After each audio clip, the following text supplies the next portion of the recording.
असं म्हणतात की करी नावाच्या राक्षसाच्या वाईट नजरेपासून वाचण्यासाठी सगळ्यात पहिलं बोरन्हाण हे बाळकृष्णाचं झालं होतं. आणि आपण लहान मुलांना बाळकृष्णाचाच अवतार मानतो, म्हणूनच लहान मुलांचं बोरन्हाण केलं जातं.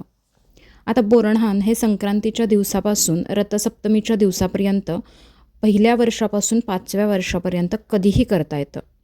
काही हौशी लोक तर पूर्ण 5 वर्षही हे बोरन्हाण करतात. पण हो, यामागं एक वैज्ञानिक कारणही आहे.